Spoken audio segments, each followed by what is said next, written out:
Sejam todos muito bem-vindos ao Centro Espírita Nosso Lar, Casas André Luiz. É com muita alegria que a casa abre suas portas e recebe a todos com muito amor, com muito carinho. Sintam-se abraçados, que estamos entre amigos. Damos as boas-vindas também para aqueles que nos visitam pela primeira vez e informamos que esse ambiente ele já foi preparado, ele já foi harmonizado pela espiritualidade maior, em que manipularam energias que serão salutares para todos nós. Mas é importante que a gente busque a elevação espiritual, busque os pensamentos elevados, pensando em Jesus, nosso mestre e guia, para que a espiritualidade possa ir realizando o seu tratamento, o nosso tratamento, com fé em Deus. Iniciamos os trabalhos sempre com uma prece. Então, aqueles que desejarem fechar os olhos, como um recurso a mais de concentração, vamos juntos, pensando em Jesus, nosso mestre, e agradecendo. Vamos agradecer pelo momento. Agradecemos, Pai, Mestre Jesus e a espiritualidade, pelo momento. Agradecemos pela vida, a oportunidade que temos de estarmos mais uma vez aqui reunidos para compreender as suas sagradas leis de amor e de caridade, que consigamos levar esses ensinamentos adiante, mostrando através dos exemplos, levando o seu amor. Que assim seja, graças a Deus. E o tema da palestra de hoje será Conflitos e Doença, extraído do capítulo 2 do livro Autodescobrimento, de autoria de Divaldo Franco, pelo espírito Joana de Ângeles. E quem falará para nós será nosso companheiro Eduardo Nunes. Eduardo, seja muito feliz, meu amigo. Muito obrigado. Bom dia a todos. Que a paz do nosso Mestre neste instante esteja presente, nos inspire e nos envolva, para que possamos falar aqui em seu nome, transmitindo as suas mensagens com as explicações da doutrina espírita e seja por nós absorvido, integrado em nossa alma, que possamos levar isso para a nossa vida, buscando o que a autora espiritual Joana de Ângeles trouxe neste livro Autodescobrimento, que possamos descobrir dentro de nós mesmos quem somos, a que viemos e para onde nós desejamos ir, onde nós queremos estar no futuro. Falando um pouquinho a respeito desta obra, ela tem o objetivo de fazer uma viagem interior nesse grande complexo que é o espírito.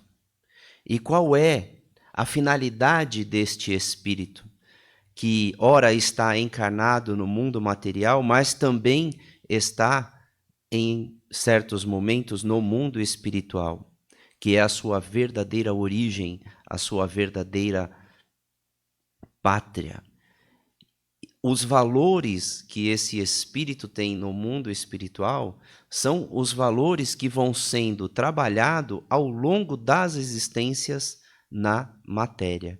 Então, nós podemos deduzir que a vivência na matéria é o processo de purificação da alma, do espírito, que está transitando temporariamente por este mundo material, com todas as suas dificuldades, com todos os seus desafios, com todas as tentações, com todas as mágoas, os arrependimentos, as angústias que passamos no mundo material, com o único e exclusivo objetivo de proporcionar a nossa evolução.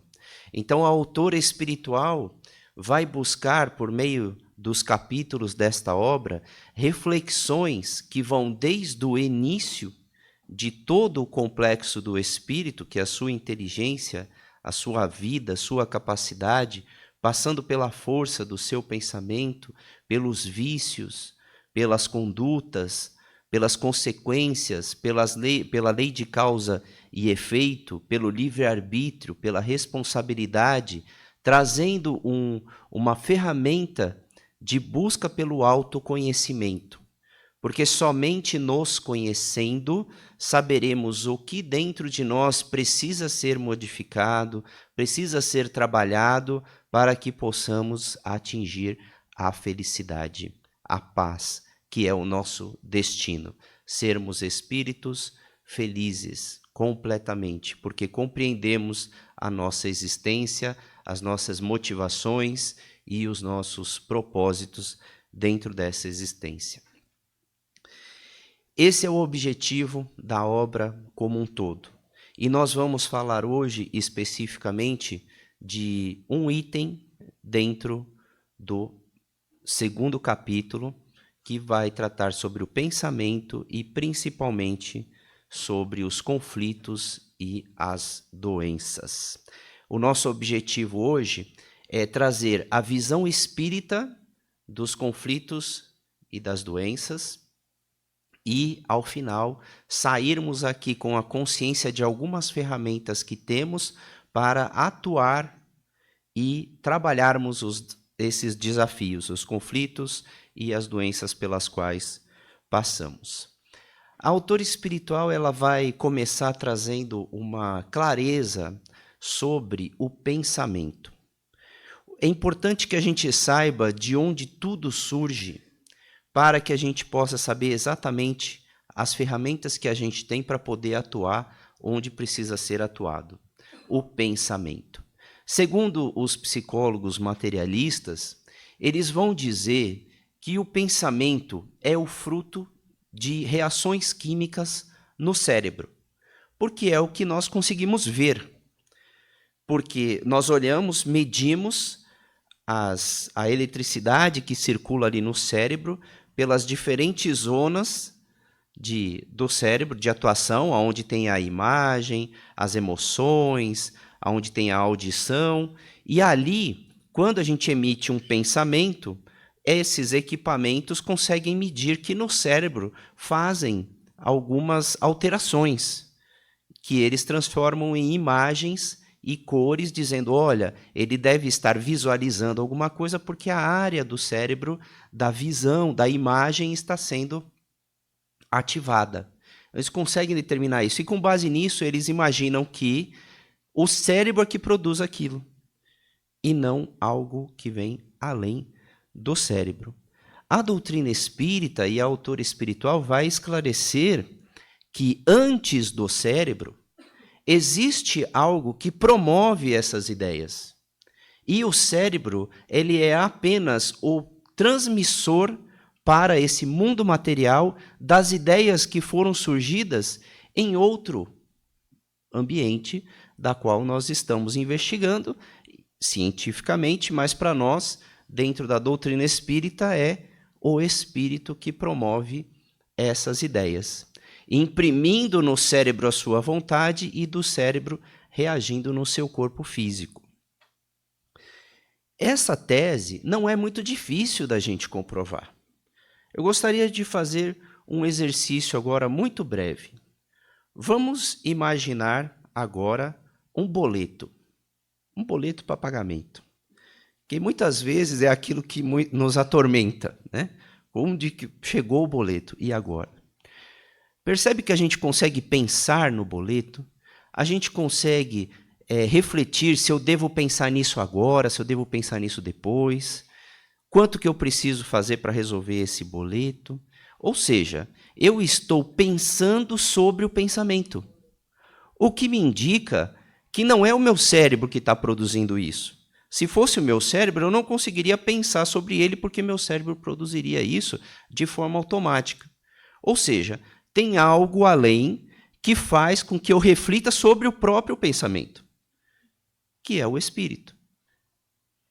Que nós conseguimos enxergar os pensamentos que estão saindo.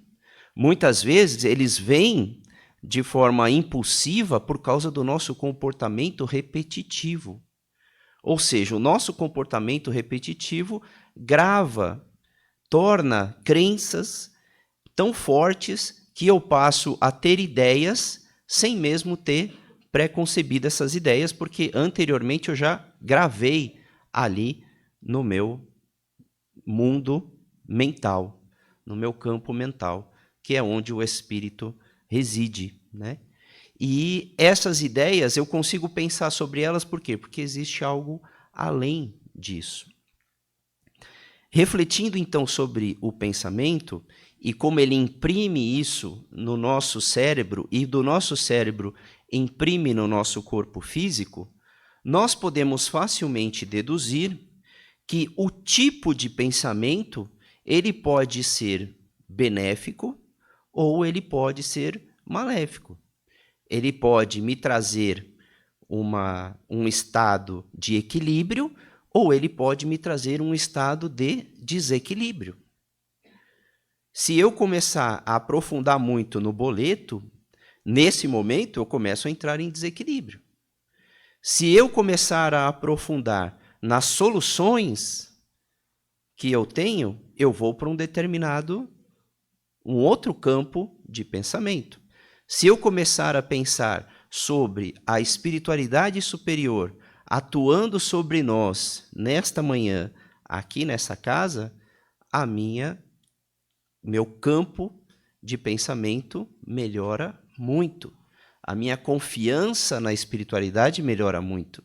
A minha paz melhora muito. O meu equilíbrio melhora muito. E essas sensações todas vão ser refletidas para o nosso cérebro e serão refletidas para o nosso corpo físico. Assim, Joana vai deixar muito claro que na visão espírita das doenças, nós temos essa característica de que o pensamento repetitivo, as ideias que o espírito promove de forma repetitiva, ela imprime no corpo físico, no final do processo, todas essas características, deixando com que o nosso corpo atue num nível de alerta muito grande, gerando ansiedade, depressão e também as doenças no corpo físico. Esse é um tipo, né, é a base da explicação espírita. O que nós temos no meio desse aspecto é um corpo que nós temos, que esse corpo nos acompanha quando nós desencarnamos. O corpo espiritual, que antes de chegar no corpo físico, o meu pensamento foi impresso nesse corpo espiritual. O meu comportamento, os meus sentimentos, toda a minha bagagem emocional é impressa nesse corpo. Quando eu desencarno, eu levo isso comigo. E quando eu vou reencarnar, é a mesma base desse corpo espiritual que será utilizada na formação desse corpo físico. E sobre isso, tem uma passagem no livro Ação e Reação, de André Luiz, no capítulo 19, ele fala sobre sanções e auxílio. Nesse capítulo, o mentor que está ali com a equipe de André Luiz vai explicar exatamente como os pensamentos influenciam nesse campo espiritual, que nós espíritas chamamos de perispírito, né? Um corpo que envolve o espírito, que é material, mas de uma matéria mais sutil do que o corpo físico, e como que isso é transmitido, e qual a finalidade disso. Então, neste momento, diante dele, cria-se uma imagem, eles estão no plano espiritual, de um corpo físico. E eles estão analisando uma situação. Quando os aspectos dos pensamentos raivosos são ativados, ele aciona lá a região do fígado do campo desse corpo espiritual. Ou seja, mostrando que para cada pensamento tem um lugar nesse corpo perispiritual que vai ser afetado de uma forma positiva ou negativa. E assim acontece com todos os órgãos, os pulmões, o estômago, o fígado, os rins, os membros. Toda parte do corpo está sendo ativada o tempo todo à medida que eu vou ativando os meus pensamentos. E ele está explicando isso porque porque esses pensamentos que geraram comportamentos ruins, que vão afetar esse campo perispiritual, eles precisam ser trabalhados para que, no futuro, para eu atingir o estado de evolução maior, eu preciso ir me purificando desse tipo de comportamento, desse tipo de atitude, de pensamento. Então, eles imprimindo no corpo espiritual, quando vai haver o processo de reencarnação, ele vai absorver todas essas características. Ou seja, hoje, eu aqui encarnado, sou um conjunto dos pensamentos que eu tive ao longo de todas as minhas existências. Todas elas estão carregadas comigo. Os comportamentos que eu já consegui resolver já não constam mais nesse aparelho perispiritual e também não constam mais no meu corpo físico. Mas aqueles que não estão serão transmitidos para que possam ser trabalhados. E nesse capítulo também, ele vai explicar sobre 3 tipos de dores, né, de situações que nós passamos por efeito disso. Um seria a dor evolução, o outro a dor expiação e o outro a dor auxílio. E esses 3 elementos estão presentes na nossa Constituição, porque essas dores, elas serão exatamente o processo pelo qual eu irei passar para poder purificar a minha alma, transformar os meus pensamentos. A dor evolução, ela ocorre num processo, ela é uma dor causada pelo próprio processo evolutivo. Então, vamos imaginar, numa analogia simples, uma semente que rompe toda a sua casca para ela poder crescer. É um efeito natural, não é um efeito da consequência de algum ato da semente. A semente não fez nada, mas é o seu processo natural evoluir e, para isso, ela precisa romper algumas barreiras.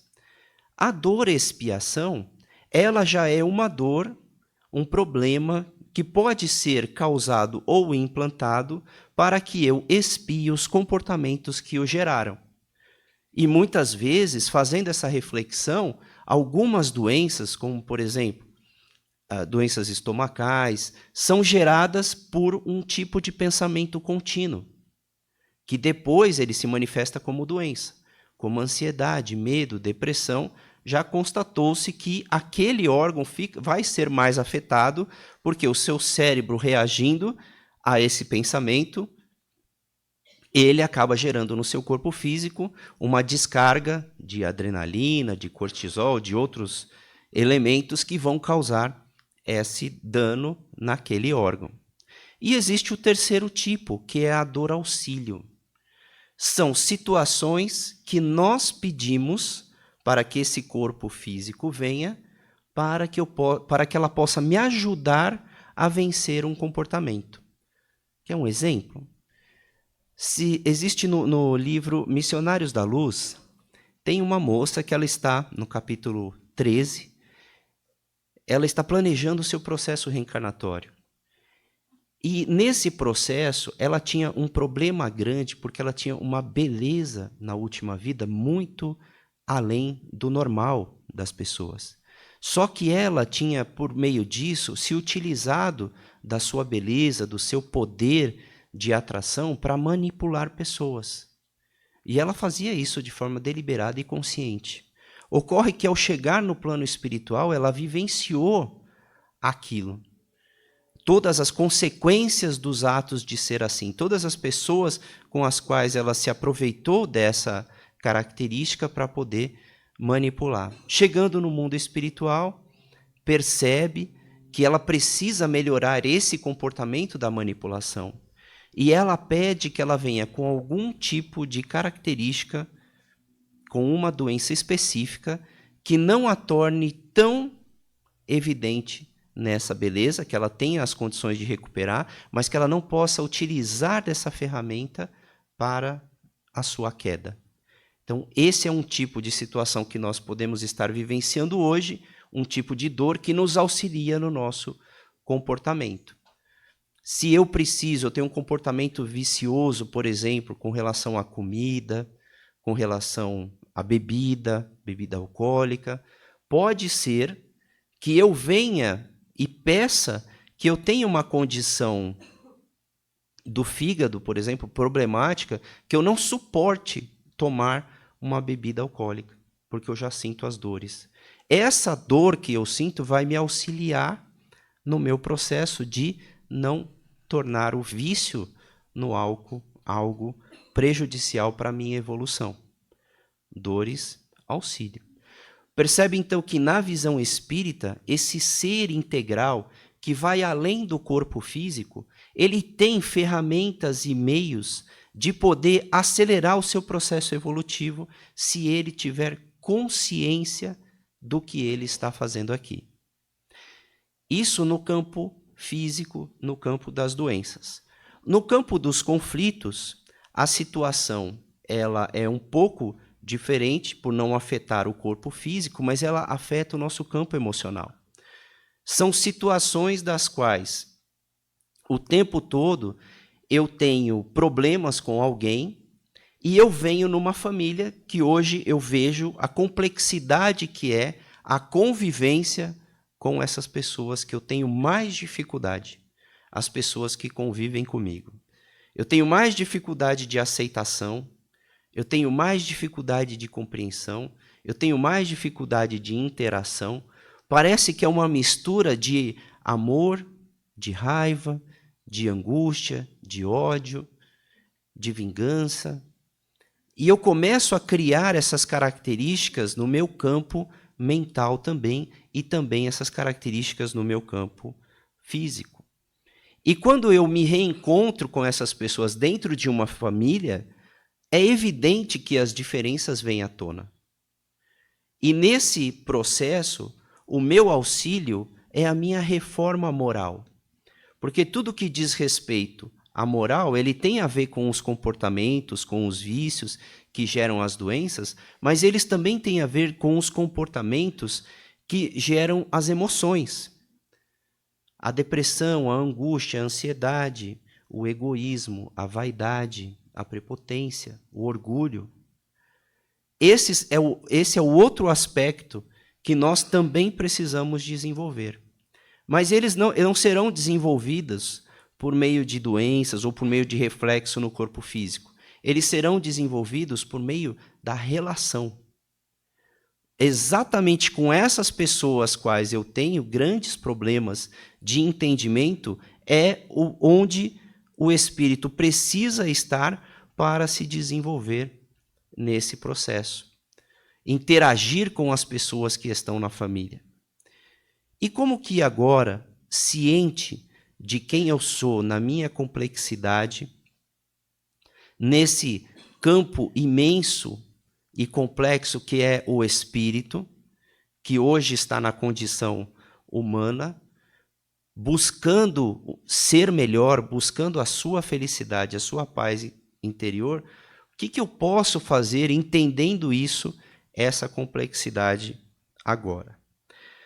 Santo Agostinho, no Livro dos Espíritos, na questão 919, Kardec vai perguntar, já no final da obra do Livro dos Espíritos, buscando um caminho, né, para falar assim, então tá, agora que eu sei tudo isso que ele tratou lá no Livro dos Espíritos, o que é o espírito, como que é a vida no mundo espiritual, como que funcionam as leis divinas, o que você me traz de orientação para que eu possa superar todas essas questões, já que eu as entendi e agora preciso de ferramentas para poder passar por elas. Ele vai dizer o seguinte, a resposta do Espírito, o Espírito é Santo Agostinho que respondeu, que todos os dias, ao me deitar, eu deveria refletir se tem alguma coisa da qual eu me arrependo de ter feito. Se teve algum pensamento que eu emiti durante o meu dia que poderia ser digno de vergonha e que eu não teria coragem de falar para ninguém. Se eu tenho algo ou alguém tem algo a reclamar de mim, para que eu possa me conscientizar disso e me desculpar o mais breve possível. Se algumas dessas situações ocorreram durante o dia, quais foram, para que eu possa, já no dia seguinte, partir para a correção desse comportamento. Esse é o primeiro processo e mais simples de autoconhecimento. Eu conversar comigo mesmo, eu conversar com os meus pensamentos, com as minhas crenças, o que foi que eu fiz e se o que eu fiz está dentro do caminho onde eu quero chegar. Se eu tenho uma desavença que eu não consegui resolver hoje, qual vai ser o próximo passo que eu vou dar para conseguir resolvê-la? Porque eu não vou conseguir evoluir enquanto ela estiver presente nesse meu campo mental. Então, essa é uma das ferramentas. A segunda ferramenta, também importante, é eu ouvir. Eu ouvir. Mas eu vou ouvir aquela pessoa que quer me prejudicar? Vamos ser sinceros, quem é que vai dizer para você o que está ruim em você? É aquela pessoa que te ama, que te admira, que cuida de você, que tem um carinho, tem um afeto, ou é aquela pessoa que já tem um desafeto com você? É muito mais fácil, vamos chamar essa pessoa aqui, eu sei que não é, mas vamos dizer que fosse um inimigo, né? Ou um adversário.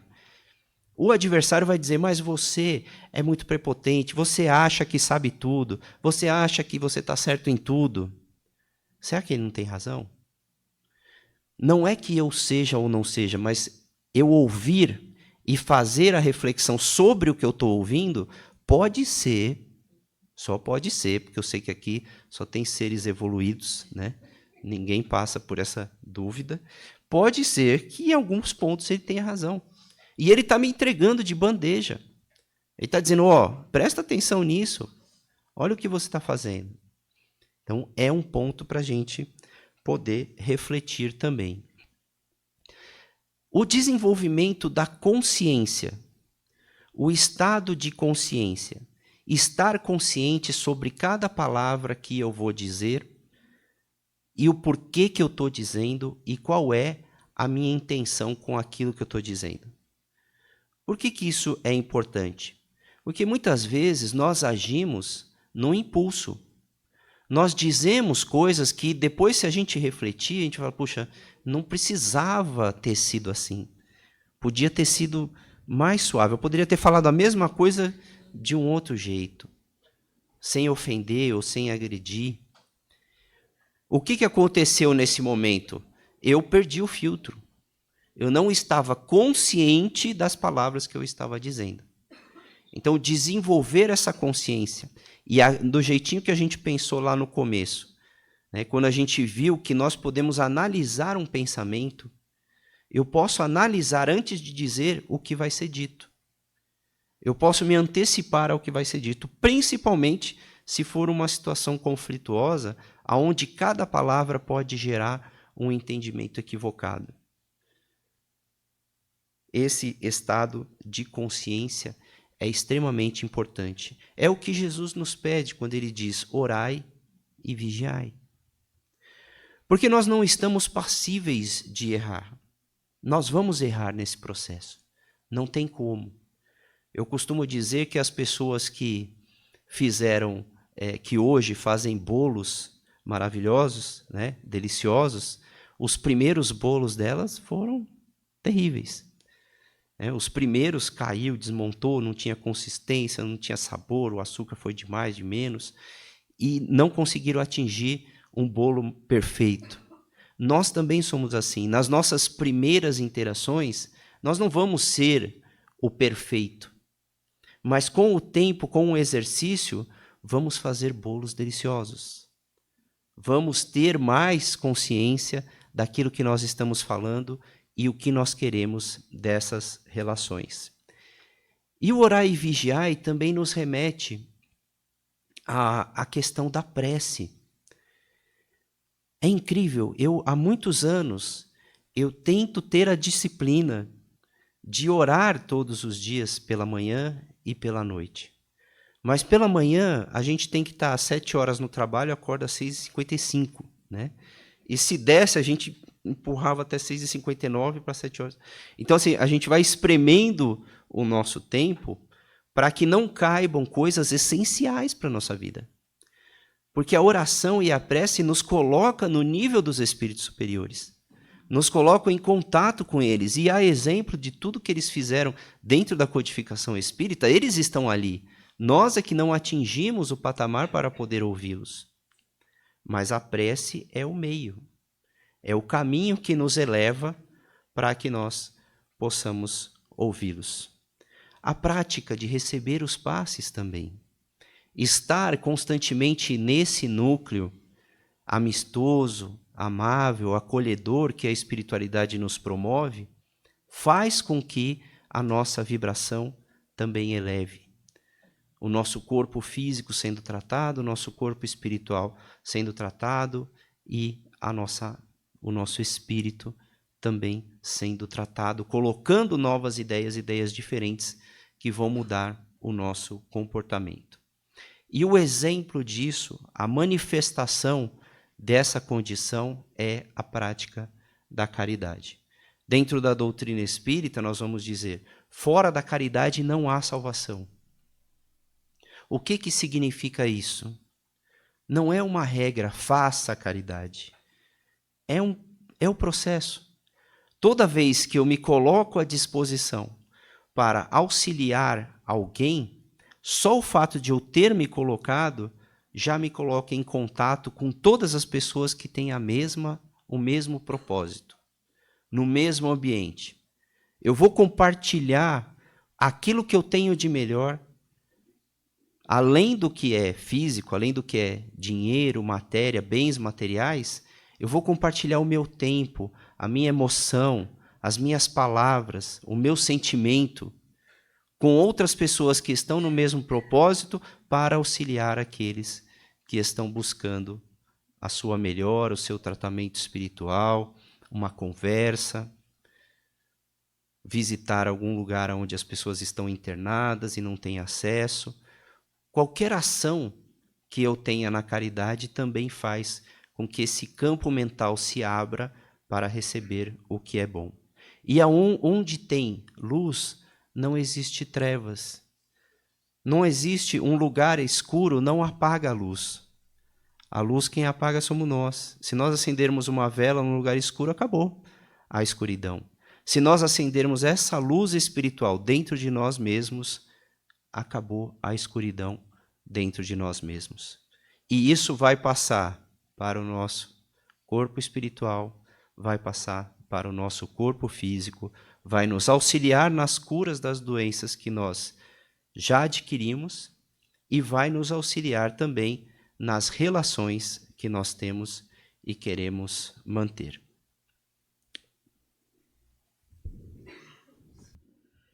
E encerramos aqui a transmissão pelas redes sociais. Agradecemos aos companheiros que nos acompanharam. Aos demais presentes, por gentileza, aguardem a orientação dos nossos colaboradores.